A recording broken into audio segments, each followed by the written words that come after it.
196년 초에 원술이 굉장히 야심차게 기획했던 한 작전을 벌이고 있었습니다. 바로 헌제가 이각곽사로부터 탈출을 합니다. 여기에서 원술이 놀랍게도 이 헌제를 옹립하기 위한 군사들을 보냈다라는 기록이 있어요.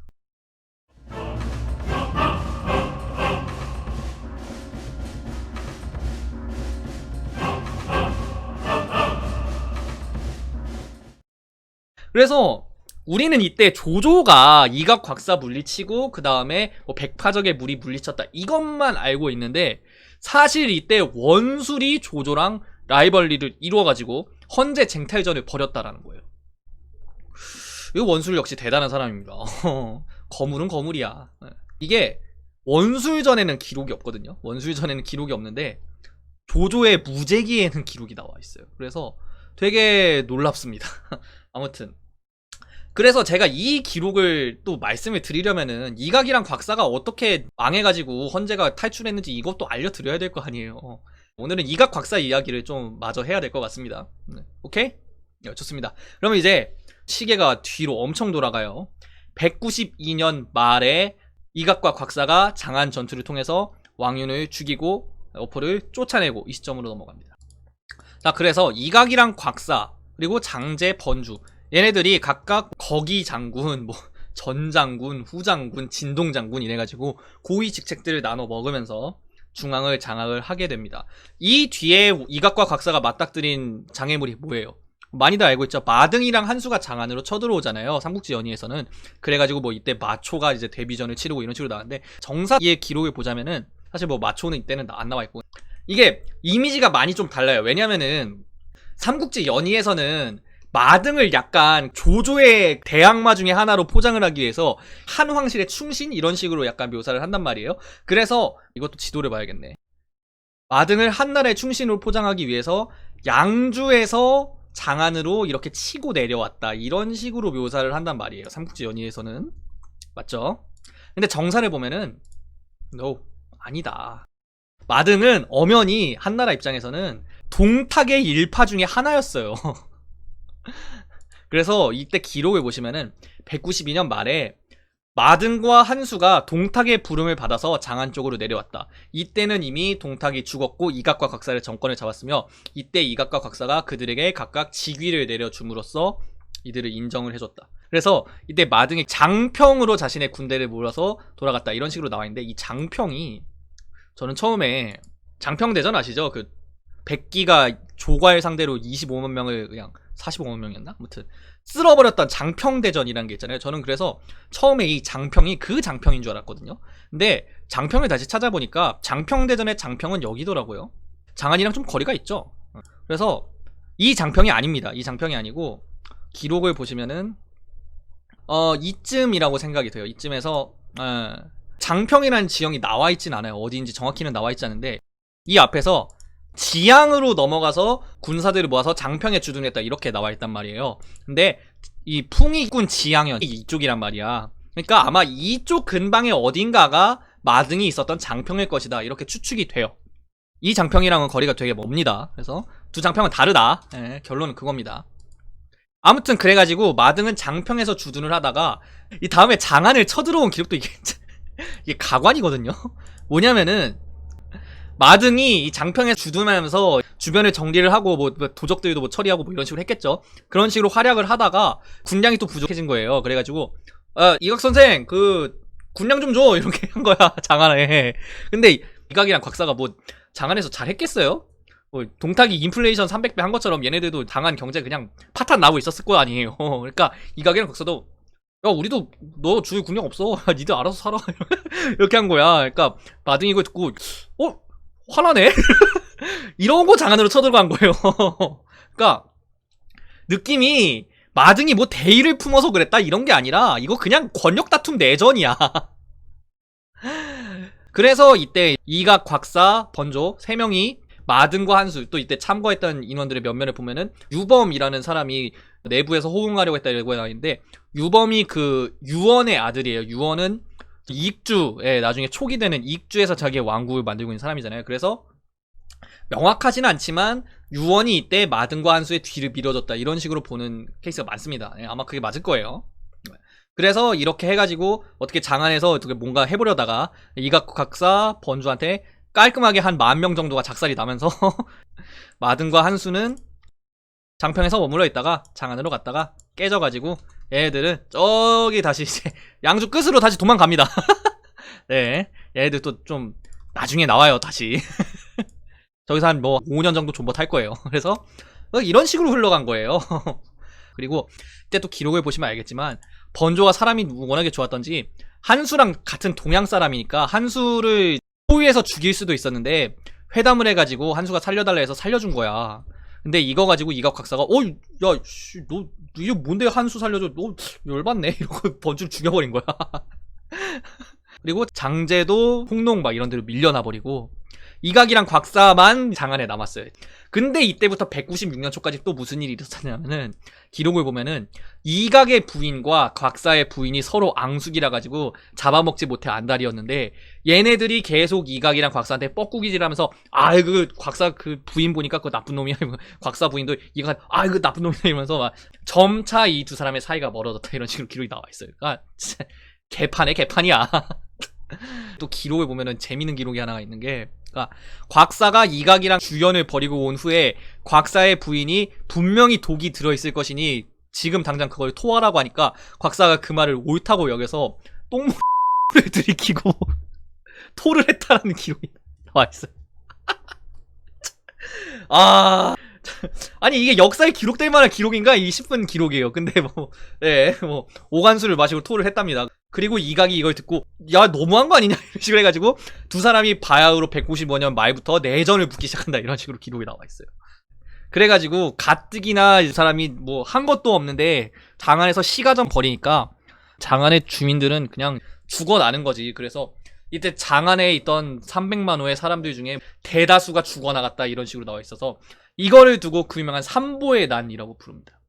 그래서 백성들은 고통받고 이각이랑 곽사는 서로 치고받고 싸우고 이러는 걸 보고 있다가 여기서 헌제가 바야흐로 장안에서 탈출의 기도를 하기 시작합니다.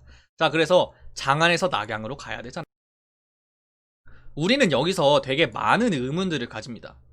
이때 군웅들이 얼마나 많아요. 청주에 유표 있잖아. 이쪽에 누구 있어? 원소 있지. 여기는 조조 있지. 여기는 유비여포. 여기는 원술 있잖아. 우리는 흔히 알고 있는 것 중에 이 중에서 조조만이 낙양으로 가서 헌제를 영접했다 이런 식으로 기록이 나와 있고, 이거 유표랑 원소 얘네들은 그냥 그 멍청한 자식들 아니냐, 헌제를 데려와가지고 저거 해야지 이런 식으로 생각을 하잖아요. 그리고 원술도 마찬가지로 원술은 여기서 이거를 보고 내가 황제가 되겠다, 이 각을 재기 시작했다 이런 식으로 나와 있잖아요. 실제로 원술전에도 그렇게 기록이 나와 있는데 앞에서도 말씀드렸지만 무제기에 보면은 원술은 여기에서 실제로 헌제의 옹립을 시도했습니다. 헌제의 옹립을 시도했고 이게 원술 입장에서 대의명분에 맞아요. 왜냐면은 예전에 반동탁 연맹 때 기록을 생각을 해보자고요.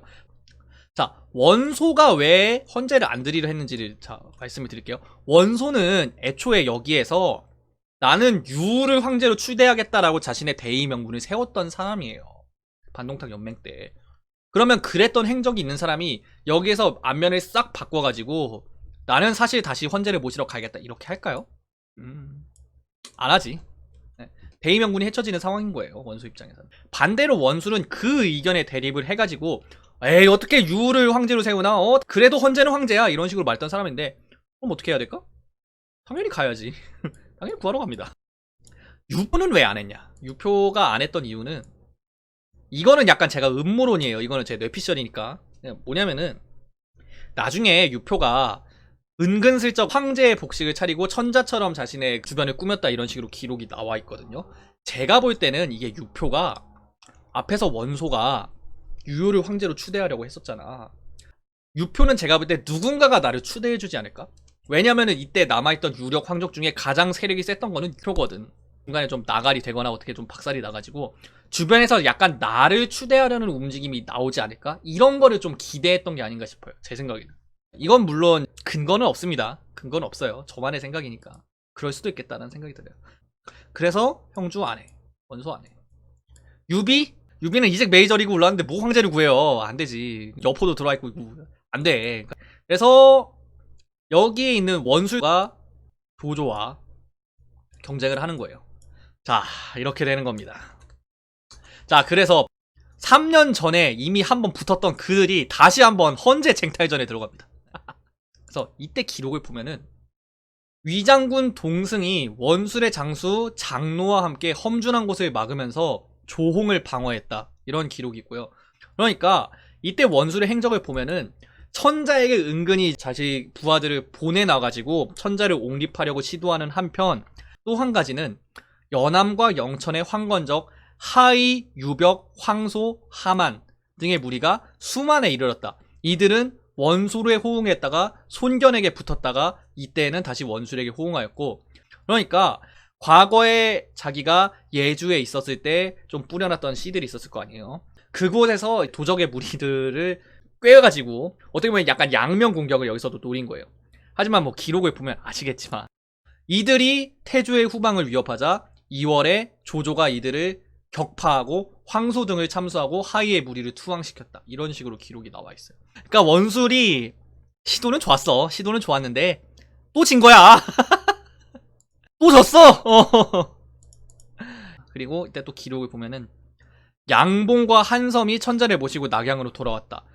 양봉이랑 한섬 얘네들은 흑산적의 분파예요. 근데 흑산으로 가지 않고 사리의 주변을 맴돌면서 활동했던 도적들이다. 이런 식으로 나와 있거든요. 근데 이들이 태조에 의해, 그러니까 조조에 의해 격파되었고, 한섬은 7월에, 양봉은 10월에 조조에게 격파되어서 이들의 두 령이 함락되자 이들은 남쪽의 원술에게도 달아났다. 이런 식으로 나와 있어요. 그래서 이랬던 기록들을 보면은 원술에게 호응하는 사람들이 당시 조정에 되게 많았다라는 거예요. 그래서 조조 입장에서는 친원술 세력을 격파해 나가면서 헌제를 옹립을 하겠다라고 선언을 하게 된 거고, 그리고 이 뒤에 또 기록을 보면은 양표라는 조정의 그 중진급 대신이 있었거든요. 원로 대신인데 이 사람이 원술이랑 사돈 관계였단 말이에요. 그런 거를 가지고 꼬투리를 잡아가지고 이 사람을 형틀에 묶어가지고 얘를 뭐 어떻게 해라 뭐 이런 식으로 되게 좀 약간 감정적으로 구는 장면이 하나가 더 나오는데, 이랬던 걸 보면은 이때 원술의 헌제 옹립 시도가 상당히 조조에게 위협적이었다라는 거를 알 수가 있을 것 같아요.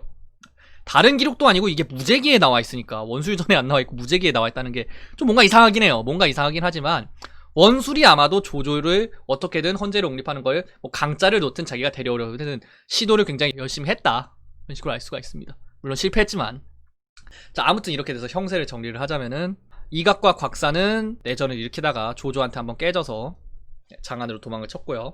조조가 원술과 라이벌 매치를 붙었다가 원술을 다시 한번 깨트리면서 헌제를 조조가 차지하게 됩니다. 헌제를 모신 것의 의미에 대해서는 제가 설명을 해야 될까요? 그냥 엄청난 대의 명분을 확보했다라고 생각하시면 돼요. 그게 끝이에요. 더 말씀을 드릴 게 없어요.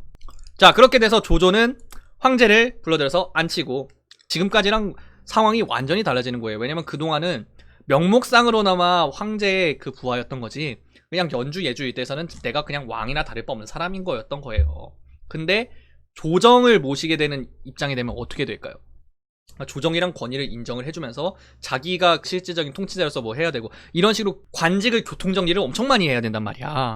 그래서 이때 또 기록을 보면은 헌제를 모시고 나서 얼마 안 돼서 유비를 서주의 주인으로 인정을 해줘요. 앞에서 또 원소가 유비를 인정해줬잖아요. 조조도 여기서 유비를 인정을 해주고 네가 서주 주인 하세요 이렇게 한 거예요. 그러니까 조조 입장에서도 여기서 유비를 건드릴 수 없다고 판단을 내린 거지. 그래서 조조는 약간 서주에서 살짝 한 발짝 떨어집니다. 그렇게 되니까 여포와 원술 그리고 유비가 서주를 놓고 맞붙게 되는 서주 삼국지가 잠깐 열릴 수가 있었던 거예요. 조조의 개입이 없는 틈을 타서. 아무튼 이렇게 해서 원술은 어떻게 하냐, 이거 조조한테 2연패 참 2연패를 떠안게 되고, 어쩔 수 없이 원술은 여기에서 내가 진짜 이대로는 갈 수 없다 해서 다시 한번 작전을 일으킨 게 바로 서주를 공격하는 작전이었던 거예요. 그렇게 돼서 서주에서 원술과 유비와 여포의 삼국지, 시작은 원술이 유비를 공격을 하면서, 그리고 유비가 이거를 막아내면서 시작이 됩니다. 자, 거기서부터 어떻게 흘러가는지 다음 주에 알아보도록 합시다.